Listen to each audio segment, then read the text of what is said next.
고백 드리도록 하겠습니다. 전능하사 천지를 만드신 하나님 아버지를 내가 믿사오며 그 외아들 우리 주 예수 그리스도를 믿사오니 이는 성령으로 잉태하사 동정녀 마리아에서 나시고 본디오 빌라도에게 고난을 받으사 십자가에 못 박혀 주시고 장사한 지 사흘 만에 죽은 자 가운데서 다시 살아나시며 하늘에 오르사 전능하신 하나님 우편에 앉아 계시다가 저리로서 산자와 중자를 심판하러 오시리라. 성령을 믿사오며 거룩한 공예와 성도와 세웠던 것과 몸 사신 것과 몸이 다해 사는 것과 영원히 사는 것을 믿사옵나이다. 아멘. 참으로 좋으신 하나님 아버지, 질그릇 같은 이 그릇에 오늘도 예수가 심겨진 삶이 될 수 있도록 복을 내려주시길 간절히 원하오며 기억해 주신 예수님의 이름으로 기도드리옵나이다. 우리 찬송가 522장 다 같이 부르도록 하겠습니다.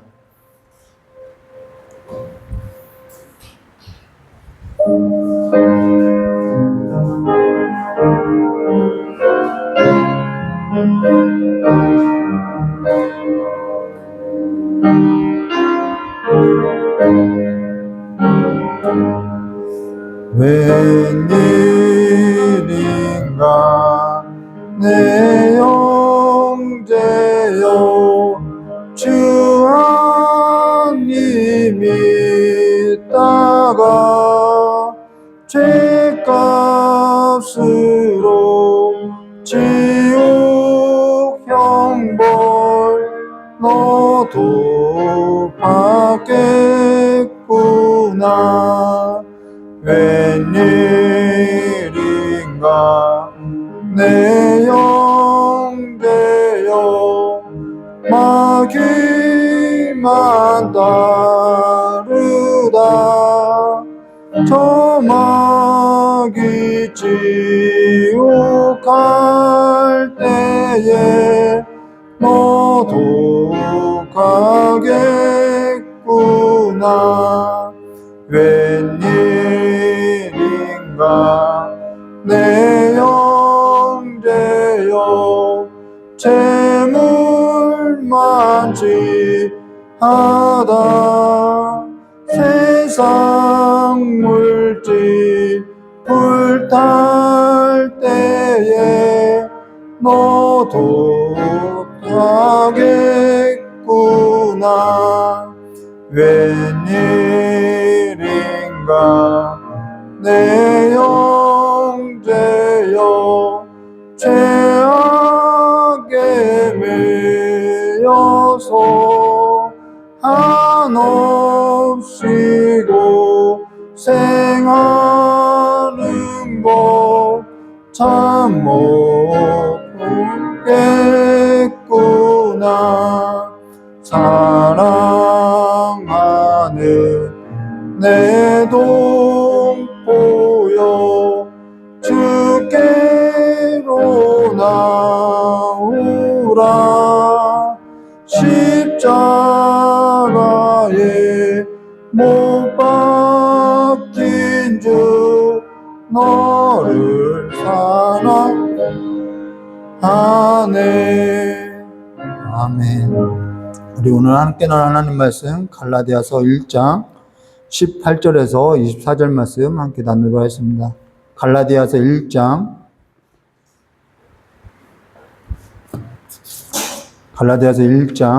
18절에서 24절까지의 말씀 우리 한 절 한 절 교도하도록 하겠습니다. 예전에 저 어렸을 때는 이 웬 말인가 내 형제여 이 찬양을 정말 이 집회 때마다 불렀는데 이 교회 부흥, 교회 성장하면서 이러한 찬양이 교회 안에서 사라지고 불려지지 않기 시작했죠. 그래서 교회 성장에 맞춰서 시스템에 맞춰서 이렇게 많이 됐는데 우리가 다시 한번 이 찬송의 가사를 의미하면서 다시 한번 찬양을 부르어야 할 때가 아닌가라는 생각을 하게 됐습니다. 우리 갈라디아서 1장 18절부터 24절까지의 말씀 한 절 한 절 교도하도록 하겠습니다.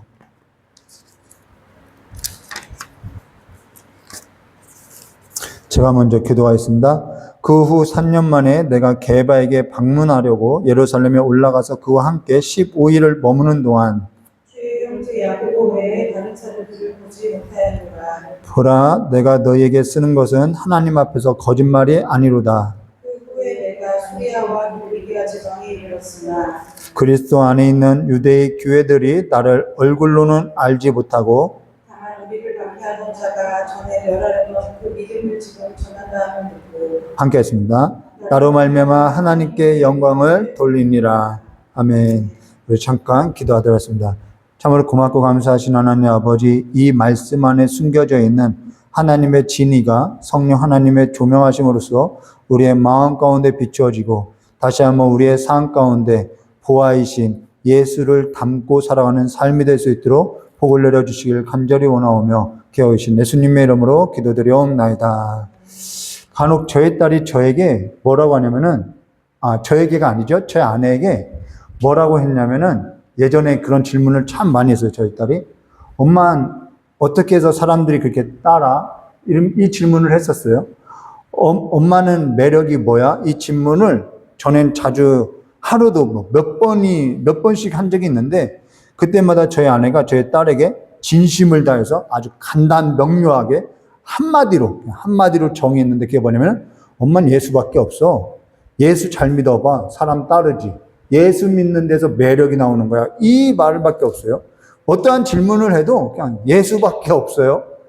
그리고 주변에도 친인척에도 하는 말이 예수밖에 없다. 결론이 그거예요. 어떠한 얘기를 해도 내가 믿을 것은 예수밖에 없다는 거예요. 근데 사람에게 있어서 매력이라는 것은 나만 가지고 있는 어떠한 고유한 특성, 어떠한 특징, 유일한 것이 있을 때 사람들은 저 사람 안에 저게 있는데 하면서 끌리게 된다는 것이죠. 근데 성도에게 있어서 그리스도인에게 있어서 질그릇에 담길 그 보화가 뭐냐는 거죠. 보화가 뭐냐는 거예요. 나의 매력을 발산할 수 있는 그 보화가 뭐냐는 거죠.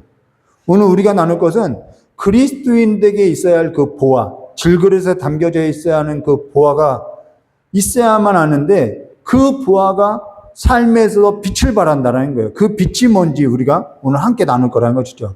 그게 뭔지에서 함께 나눌 건데 그게 없다면 오늘 어떤 때든지 깨질 질그릇밖에 되지 않은 이 질그릇에 이 다른 것이 담겨져 있으면은 그것마저도 같이 깨지고 없어지는 것밖에 되지 않는다라는 거예요. 영원한 것이 아니라는 것이죠. 그래서 질그릇이 정말 값진 것은 호화가 있기 때문이라는 것이죠. 우리가 그거를 기억하고 포장지가 아무리 이뻐봤자 뭐예요? 그렇죠? 진짜 보화가 담겨져 있어야 하는 거죠. 자, 그러면 우리가 지난 설교에 있어서 우리 11절부터 17절에 있어서 함께 나눌 때 사람이 뭘 있어야 하는지에 있어서 우리가 바울이 예수님의 삶에 있어서 그 예수가 자기 삶에 있어서 예수님은 주와 그리스도가 된다는 그 사실에 있어서 눈뜨기 전과 눈뜨고 나서의 삶을 우리가 함께 나눴다라는 거예요.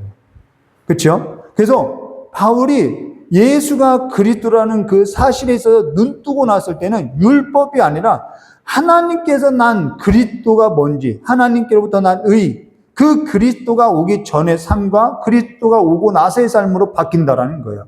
이게 그리스도인의 매력이라는 거예요. 전후의 삶이 완전히 바뀌는 거죠.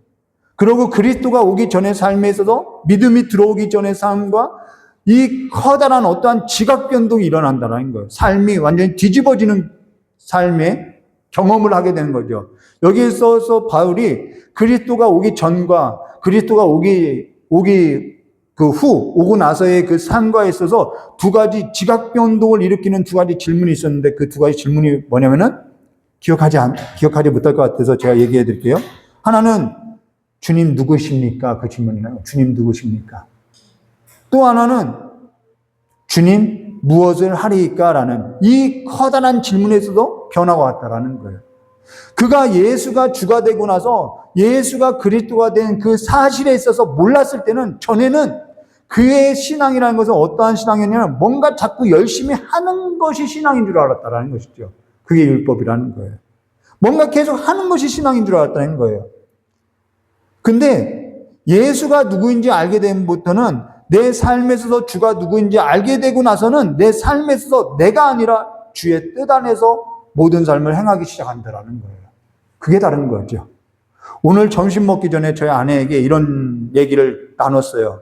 그게 점심 먹고 나서 내가 생각해 둬야겠다는 설교할 때 쓰려고 생각해 두려고 했는데 점심 먹고 나서 까먹었어요. 그러다가 설교를 쓸 때 지금 막 생각나서 이 설교를 작성하면서 다시 쓰게 됐는데 그게 뭐냐면 신앙에 있어서 한 가지 물음밖에 없더라는 거예요. 이게 굉장히 중요한 물음이라는 거죠. 신앙을 딱 하나의 물음으로서 정의한다면은 그 물음이 뭐냐면은 내 힘으로 살래? 하나님의 힘으로 살래? 이 한 가지 질문밖에 없다라는 거예요. 근데 하나님께서는 우리 삶에서도 힘을 빼게 한다는 것이죠. 그러니까 사람은 힘이 빠질 때 내 힘, 내가 의지했던 삶, 그것이 보험이 됐던, 미디어가 됐던, 돈이 됐던, 뭐 자동차, 좋은 집, 취미 활동이 되었던, 하나님께서는 반드시 사람에게 있어서 하나님의 자녀라고 한다면은 하나님의 자녀의 삶에서도 죽기 전에 반드시 힘을 빼게 한다라는 거예요. 반드시 빼게 한다라는 거예요. 그러니까 내가 의지하고 내 힘으로 사는 사람은 힘을 빼는 거죠. 근데 사람은 내 힘이 빼질 못하고 고집 부리게 되는 거예요. 고집 부리는 거예요. 그 고집을 부릴 때, 우리가 사실 고집 부릴 때 뭘 봐야죠? 고집 부릴 곳을 보고 고집을 부려야 하는데, 우리는 그걸 보지 못하고 하나님이 누군지 모르니까 그 하나님 앞에서조차도 고집을 부린다라는 거예요. 하나님 앞에서 고집 부려봤자 누가만 손해냐면은 고집 부리는 사람만 손해라는 거예요. 그분은요, 손해볼 것이 없어요. 영원하신 분이에요. 고집 부려봤자 내만 손해라는 거죠. 내가 힘을 주고 있을 때는 점점 늪으로 빠지는 길 외에는 없다라는 거예요. 안개를 잡는 것 같이 내가 잡으려고 할 때마다 빠져나가게 된다라는 거예요. 깡으로 산다고요? 노력으로 산다고요? 웃기는 소리라는 것이죠. 근데 죽음 앞에서도 내가 죽음 앞에 설게 될 텐데 이걸 내 힘을 빼지 아니할 때는요, 내 힘과 내 깡닭으로 하나님 나라에 입성하는 것이 쉽냐? 임종을 여러 번 지켜본 자로서요, 쉽지 않아요. 정말 쉽지 않다라는 것이죠. 죽음 앞에서는 어떻게 할 거냐는 거예요. 그러니까 목숨이 있을 때 예수가 누구인지 예수를 아는 일에 힘쓰고요, 예수를 믿는 일에 비중을 두는 것이요, 내가 뭘 하고 살아가는 것보다 더 중요하다는 것입니다. 신앙은 여기에 있다라는 거예요. 이 바울도 예수를 알기 전에는요, 뭔가 하는 싸움을 그렇게 해왔다라는 거예요. 근데 예수를 알고 나서는, 예수를 딱 만났을 때는 제일 먼저 했던 질문이 뭐냐면, 그분이 누구냐는 거예요. 이 질문이 우리 가운데 있어야 하는 거죠. 우리의 호흡이요, 이 코끝에 있는데요, 그 코끝에 있는 이 호흡 걷어가면 끝인데, 그 주인이 누구냐는 거예요. 그러고 나서 사도 바울이 오늘 이어서 무엇을 얘기하는지 우리가 함께 나눌 건데요. 18절과 19절 말씀 보도했습니다. 그 후 3년 만에 회심하고 나서 3년이에요. 그럼 3년 동안 뭘 했지? 우리가 생각해 봐야 하는 거죠. 그 후 3년 만에 내가 게바를 방문하려고 예루살렘에 올라가서 그와 함께 15일을 머무는 동안에 주의 형제 야고보 외에 다른 사도들을 보지 못하였느라. 다른 사도를 보지 못했다고 이야기해요. 여기 그 후 3년 만에 내가 게바를 방문하려고 예루살렘에 올라가서 그와 함께 15일을 머무는 동안에 주의 형제 야고보 외에는 다른 사도를 보지 못했다. 근데 뭐 하려고 이 얘기를 하냐는 거예요. 당시에는 종이도 비싼데, 종이도 엄청 비싼데 내가 다른 사도들을 보지 못했다라는 얘기를 굳이 뭐 하러 하냐는 거죠. 그리고 성경인데 이러한 사소한 얘기를 왜 하냐는 거예요. 그건요, 이 얘기가 그만큼 중요하니까 기록해 놨다는 것을 우리가 염두에 둬야 한다는 것이죠. 중요하다는 것입니다. 그리고 여기 18절과 19절 상반절에 보면 뭐라면 그 후 3년 만에 라는 것은 그가 3년 전에 어떠한 사건이 있었고, 그리고 그 3년 전에 어떠한 사건에 있어서 지금 강조하고 있고, 그때도 그러하고 지금도 그러하다. 3년 후인 지금도 나는 이 일에서도 강조하고 싶다. 내가 다른 사도를 보려고 하지 않았다. 여기에 강조점이 있다는 것이죠.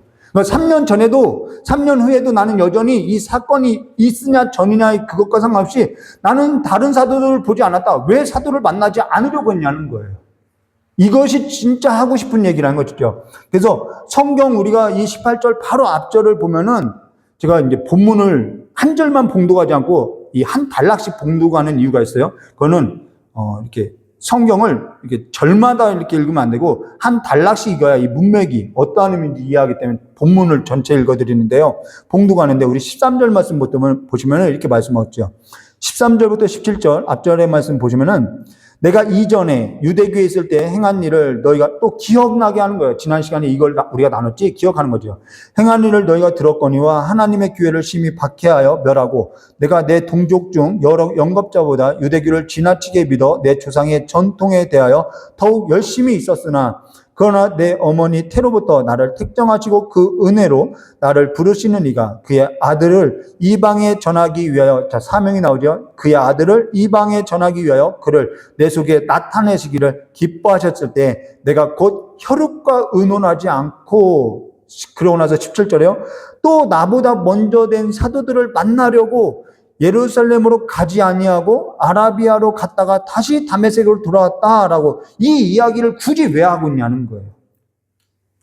우리 17절 말씀에 보면 두 가지 사실에 있어서 주목해야 하는데, 하나는 그가 예수가 주와 그리스도가 된 사실에 있어서 가슴 깊이 경험하고 나서 나보다 먼데 된 사도들을 만나려고 예루살렘으로 가지 않았다라고 얘기해요. 만나려고 가야 하는 거 아닌가요? 나 예수 만났어 라고 사도들에게 알려야 하는 거 아닌가요? 상식적으로 이상하지 않냐는 거예요.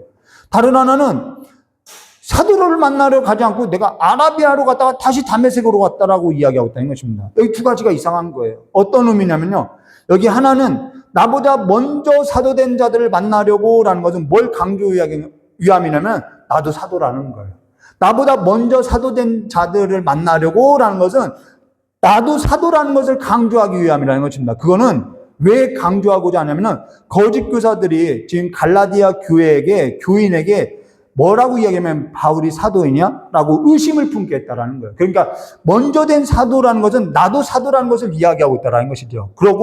그러면은 지금 갈라디아 교인이 바울이 사도인지 아닌지 의심하고 있다면은 저 같으면은 더 예루살렘으로 갈 것 같아요. 왜요?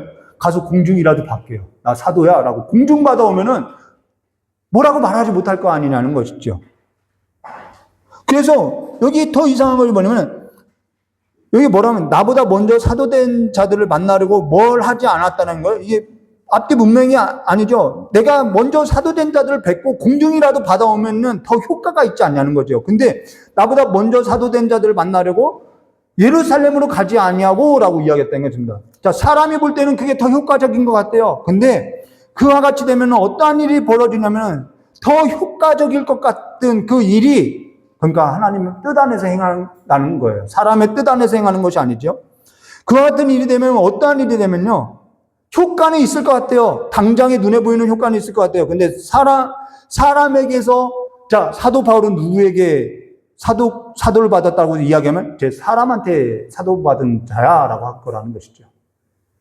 바울을 볼 때 바울은 어떻게 해서 사도가 됐어? 아, 쟤는 베드로에게 사도받은 자야라고 사람들의 입소문을 타게 될 거라는 거예요. 그러면 그게 사도이냐? 사도가 아니죠. 부정하는 일이 된다라는 거예요. 그러니까 먼저 사도된 자들로 하여금 사도가 된 자로서 도리어 사도권을 인정받을 수 없다라는 것입니다. 그거는 사도라는 것은, 여러분 사도가 뭔지 알죠? 세 가지 조건이 충족돼야 한다라는 거예요. 하나는 그리스도께 직접 가르침을 받아야 하는 거예요. 다른 하나는 그리스도께 직접 보냄을 받아야 하는 거죠. 그래야 사도지요. 보냄을 받은 자, 예수님께서 직접 보냄을 받은 자. 또 하나는 다시 살아난 그 부활의 주님을 직접 봐야 한다라는 것입니다. 이것이 충족돼야 한다라는 거예요. 그런 의미에서 사도라는 것은요, 사도권이라는 것은요, 계승되는 일이 아니라 직접 받아야 한다라는 거예요. 그러니까 사도라는 것은 그때 당시에만 존재했던 직분이라는 것이죠. 오늘날에는 없다라는 것이죠. 그러면 오늘날 목사는 사도냐? 사도 아니죠. 목사는요, 공증을 받아야만 목사를 할 수 있는 거예요. 사도는요, 공증이 아니라 예수님께 직접 받아야 하는 것이죠. 그러니까 오늘 사도라고, 자칭 사도라고 하는 모든 사람은요, 다 뭐라면 거짓 사도라고 자신이 말하는 거예요. 사도의 충족성도 없는데 사도라고 하는 거죠. 자, 사도 바울이 직접 부활하신 주님이 나타나서 그리스도라는 것을, 이 바울은요, 이미 율법에 대해서 알았기 때문에 그가 그리스도라는 사실만 알려주면 이 계시가 열려지는 거죠. 그래서 예수가 그리스도라는 사실을 알았고요. 그리고 예수님께로부터 가르침을 받았고요. 부활하신 주님을 직접 봤고요. 그리고 이방인의 사도로서 보내심을 받았다라는 거예요. 그러니까 사도라는 것이죠. 그러면은 그가 부활하신 주를 보고 나서, 경험하고 나서 그가 어디를 가야 하느냐? 전에 제가 아주 우리 성도들에게 간곡하게 부탁했던 것이 있어요. 그게 뭐냐면 바울로부터 반드시 보라고 했다는 것이죠. 본분이 있나요? 바울로부터 보라고. 이 전에 바울로부터라는 프로를 전 성도에게 반드시 봐야 한다고 제가 부탁한 적이 있다는 것입니다. 그걸 본부는 오늘 설교가 뭔 내용인지 좀 기억날 거예요. 여기 바울이 예루살렘으로 가지 않고 어디를 가냐면 아라비아로 갔다가 다시 다메섹으로 들어왔다는 것입니다. 아라비아가 어디냐는 것이죠. 그럼 이 아라비아가 어디냐면은 대개 아라비아 하면은 사막, 광야로 이해한다는 것입니다. 이거 바울로부터 보면은 이거 설명 나오죠.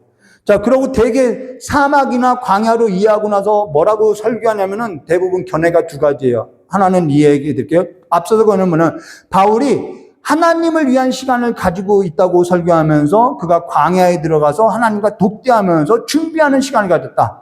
이런 설교를 하는 거예요. 그런 얘기를 듣게 되면은 뭔가 나에게도 준비하는 시간이 있구나. 어떠한 신앙에서 동기부여가 되고 내가 좀 특별해 보이게 한다라는 거예요. 근데 그런 견해가 첫 번째 있고요. 다른 하나의 견해는 오늘 우리가 나눌 견해인데요. 사도행전 9장 19절 하반절부터 22절까지 보시면은 이런 말씀이 있어요.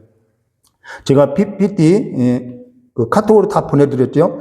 사도행전 9장 19절 하반절과 22절 말씀 보시면은 즉시로 각 회당에, 자, 회심하고 나서 뭐라고 하죠? 즉시로라는 거예요. 즉시로 각 회당에서 예수가 하나님의 아들이심을 전파하니 듣는 사람이 다 놀라 말하되 이 사람이 예루살렘에서 이 이름을 부르는 사람을 멸하려고 하던 자가 아니냐. 여기 온 것도 그것을 결박하여 대제사장에 끌고 가고자 함이 아니냐 하더라. 사울은 힘을 더 얻어 예수를 그리스도라고 증언하며 어디서요? 다메섹에 사는 유대인들을 당혹하게 하더라. 지금 바울이 다메섹에 갔다가 회심하고 나서 즉시로 회당에 들어가서 복음 전파했다라는 거예요. 그기가 다메섹이라는 것이죠. 아나니아가 안수할 때 즉시 사울의 눈에서 비닐이 벗겨지고 나서 그가 일어나서 세례를 받고 즉시 각 회당에 들어가서 다메섹에서 예수가 하나님의 아들이라고 힘있게 복음을 전했다라는 거예요. 여기가 다메섹이라는 거예요.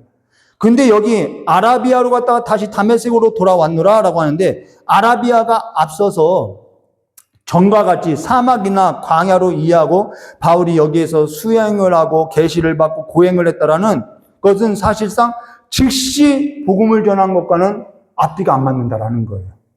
성경 해석과, 아니, 성경 본문과 맞지 않는다는 것이죠.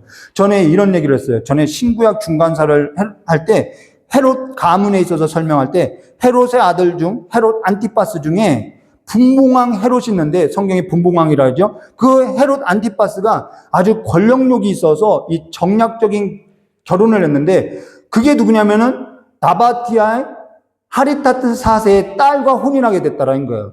근데 이 하리타트 4세의 딸과 결혼했는데 이 하리타트 4세가 그때 당시 나바티아 제국의 왕인데 그가 어디까지 영토를 먹었냐면은 다메섹까지 영토를 먹었다라는 거예요. 그래서 유대 지도를 보면은 이렇게 유대 지도가 있으면 여기가 다 아라비아라고 하는데 이때 당시 하리타트 4세가 여기 지역까지 여기가 분봉한 헤롯 안티파스가 영토를 받았죠. 그래서 이 사람과 정략적으로 결혼하면은 내가 여기에도 영향력을 행사할 수 있겠다라고 하고서 결혼했다라는 것입니다. 그런데 이 헤롯 분봉왕이 자기 그 동생의 아내를 취함으로써 그러한 사건이 있어서 스캔들이 나죠. 바로 그 사건이라는 것이죠. 그 왕이라는 거예요.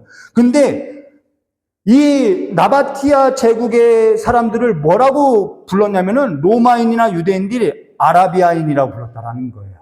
그래서 성경에 하리타트 4세에 관한 기록이 있는데 그게 어디냐면 고린도후서 11장 32절과 33절에 있는데 우리 이 본문 말씀 고린도후서 11장 32절과 33절 말씀 봉독해 드리면 다메섹에서 아레다 왕, 이게 하리타트 4세라는 거예요. 아레다 왕의 고관이 나를 잡으려고 다메섹 성을 지켰으나 나는 광주리를 타고 들창문으로 성벽을 내려가 그 손에서 벗어난다. 다메섹에서 왜 아레다 왕의 고관이 왜 누구죠? 이 나바티아 제국의 왕의 고관이 왜 이 사도 바울을 잡으려고 했냐면은 이 지역에서 복음을 전하니까 유대인들이 소동을 일으키니까 잡으려고 했다라는 거예요. 그래서 이 다메섹에서 광주리를 타고 어디 들어갔다니까 이 전부의 지역이 아라비아 지역이라고 하는 거예요. 그러면 사도 바울은 이 3년 동안 뭐 했냐면은 나바티아 제국, 이 아라비아가 좁은 지역이 아니라는 거예요. 엄청 넓은 땅이라는 거예요. 그래서 바울이 사막이나 광야나 그것과 상관없이 이 나바티아 전국을 돌면서 3년 동안 전국을 돌면서 그리스도의 복음을 전하고 다시 다메섹으로 돌아왔다라는 거예요. 복음 증거했다라는 것이죠. 그러고 나서 다시 다메섹으로 돌아왔다라는 것입니다. 이 아라비아 지역 전부를 돌았다라는 거예요. 3년간 그리스도의 복음을 전했고 그 복음을 전했다고 이야기하고, 그리고 나서 그가 예루살렘에 간 것은 15일밖에는 머물러 있지 않았다. 그리고 다른 사도들을 내가 만나지도 않았고 본 적도 없다. 난 공중받은 것이 없다. 난 사도이다라는 것을 이야기하고 있는 거죠. 그러고 나서 계속해서 무엇을 얘기하냐면 20절과 24절 말씀 보도록 하겠습니다. 그러고 나서 뭘 얘기하냐면, 보라, 내가 너에게 쓰는 것은 하나님 앞에 거짓말이 아니로다. 그 후에 내가 수리아, 길리기아 지방을 이뤄낸 갈라디아 지역 1차 선교여행 갔다는 것. 그리고 나서 나는 계속해서 그리스도가 하나님의 아들이라는 것을 계속 복음 전했다. 수리아와 갈라디아 지방까지 계속 복음만 전했다. 이 말이라는 거예요. 다만 우리를 박해하던 자가 전에 멸하던 그 믿음을 지금 전한다함을 듣고 나로 말미암아 하나님께 영광을 돌리라. 그래서 내가 이곳에 복음을 전하는 일로 인해서 너희들이 전에 박해하던 자가 지금 복음을 믿고 복음을 전한다는 얘기가 예루살렘까지 들리게 되어서 예루살렘 교인이 나로 말미암아 하나님께 영광을 돌리게 됐다라는 거예요. 영광을 취하더라는 것이죠.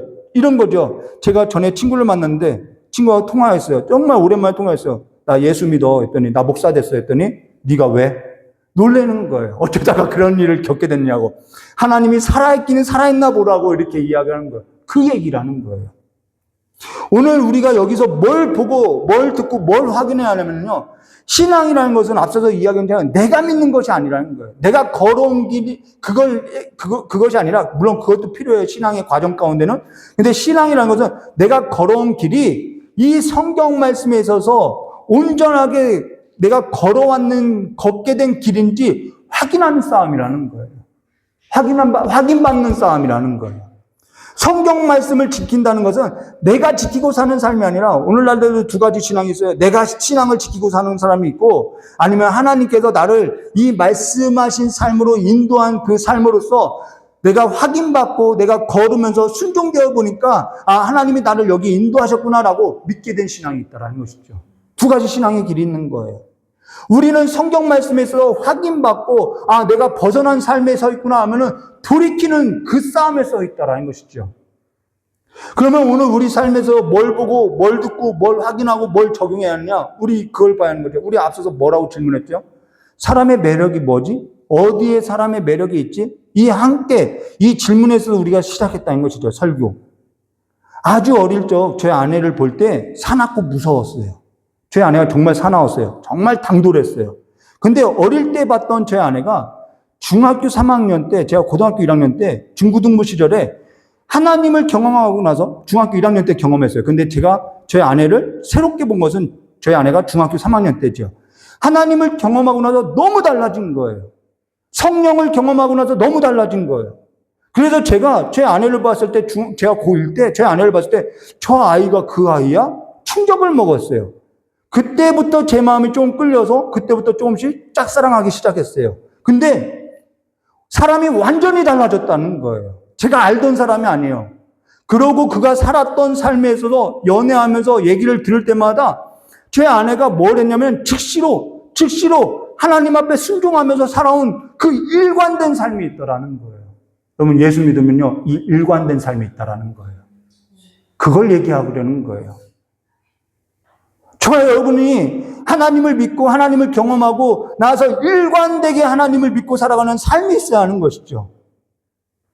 일관된 삶이 있더라는 거예요. 그러고 나서 주변 사람들이 그를 볼 때마다, 제 아내를 볼 때마다, 야, 하나님이 살아있는 거 보는 것 같다. 너 안에 예수가 있는 것 같다. 그 얘기를 제 아내를 통해서 사람들이 자주 듣게 되는 거예요. 저도 제 아내 안에 있는 그 예수를 보고 저도 예수를 인격적으로 만난 사람 중에 한 사람이라는 거예요.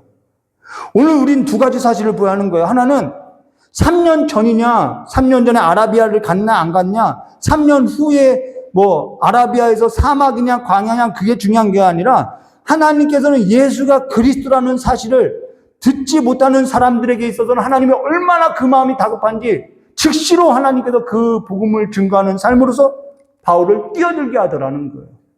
하나님이 얼마나 다급한지를 보아하는 거예요. 이게 첫 번째예요. 우리에게 성령을 왜 부어주느냐면은 하나님이 얼마나 다급한지 그 마음에 있어서 하나님의 마음을 부어주고 있다라는 거예요. 그러니까 멈출 수가 없는 거지요. 그리고 예수가 주와 그리스도가 된 사실을 믿게 된 자는 하나님의 마음에 있어서 불이 붙는 것 같아서 즉시로 순종하게 되고요. 여기에서 확고한 마음이 일어나고요. 일관된 삶으로서요. 예수가 길이야. 예수가 내 삶의 주인이야 라는 그 삶의 일관된 삶으로 나간다라는 거예요. 그러니까요. 믿음도 내가 내 힘을 가지고 지키고 믿는 것이 아니라 하나님께서 붙인 그 마음의 불이 있다라는 것이죠. 그러고 나면 뭘 하게 되냐면, 그러고 나서 뭘 듣게 되냐면요. 나로 인해서 내가 하나님을 근데 하나님이 나를 변화시킨 그 하나님이 나로 하여서 뭘 듣게 하냐면은, 너 보니까 하나님이 살아있는 것 같아. 그걸 계속해서 내 삶 가운데 확인받게 하고 확인시켜 주더라는 거예요. 그러면서 하나님이 영광을 취해가더라는 것이죠. 내 삶을 통해서.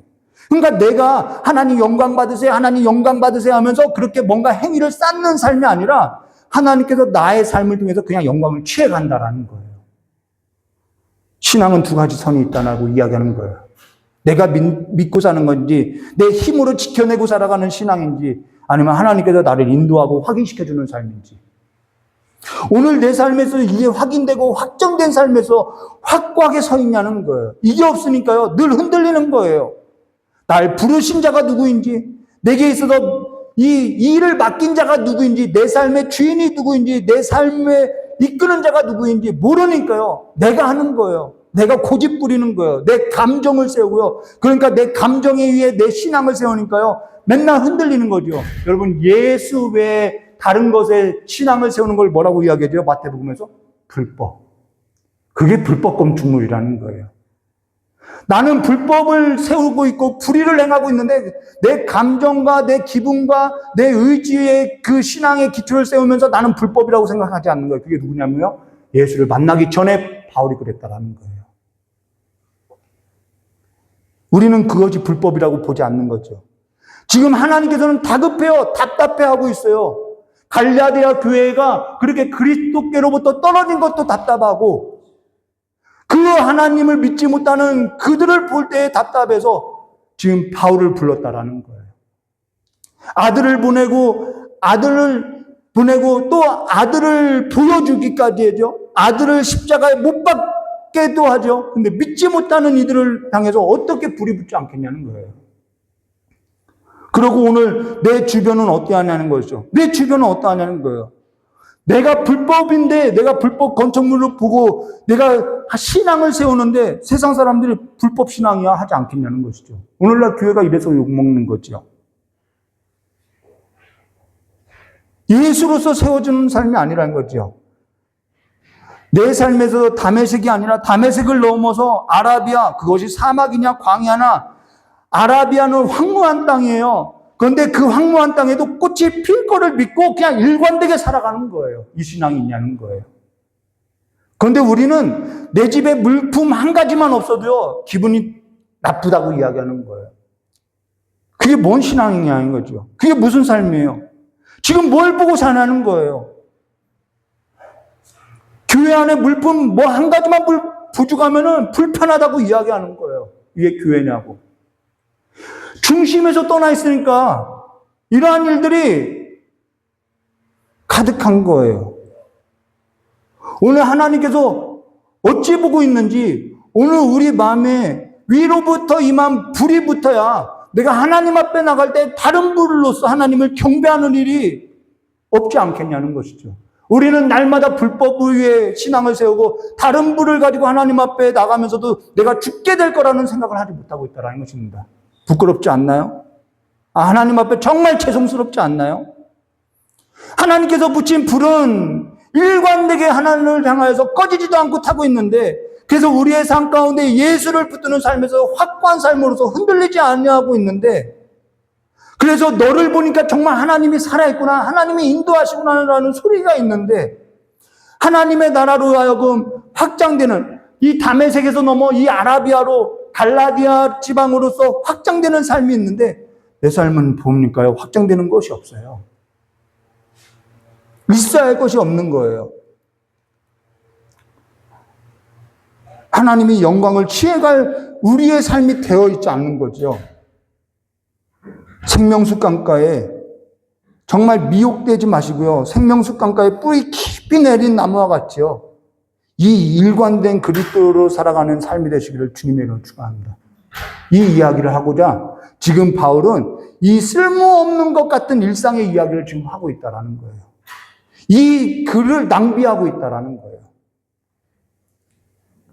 밭의 비와 같이 정말 하나님의 말씀이 떨어져도 빼앗기는 그러한 밭 되지 마시고요. 뿌리가 약한 그런 밭 되지 마시고요. 세상 유혹과 염려와 근심에 열매 없는 그러한 밭 되지 마시고요. 성령 받으시기를. 질그릇 안에 아무것도 없으면서 소리만 요란한 그러한 신앙 말고요. 질그릇 안에 더러운 것이 가득하면서도 그 더러운 것을 이렇게 다른 걸로서 이렇게 포장하고 대처하는 그러한 신앙 말고요. 예수 앞에 일관된 충성된 자가 되시기를 주님의 이름을 축원합니다. 정말 부끄럽지 않나요? 신앙에 있어서. 하나님 앞에 죄송스럽지 않나요? 저 여러분이 진짜 예수로서 서가는 신앙 되시기를 주님의 이름으로 축원합니다. 다 기도하도록 하겠습니다.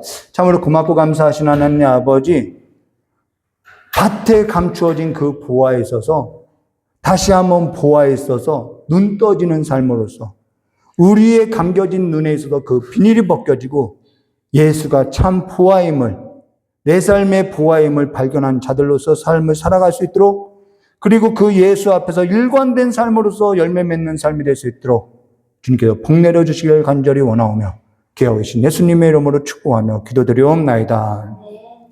우리 깨달은 말씀 붙들고 제가 마무리 기도할 동안에 우리 자유롭게 다 같이 기도하도록 하겠습니다. 우리 이경진 목사님 찬양 한 주 틀어주시고요. 불 꺼주시고요. 영상은 말씀까지만 하도록 하겠습니다.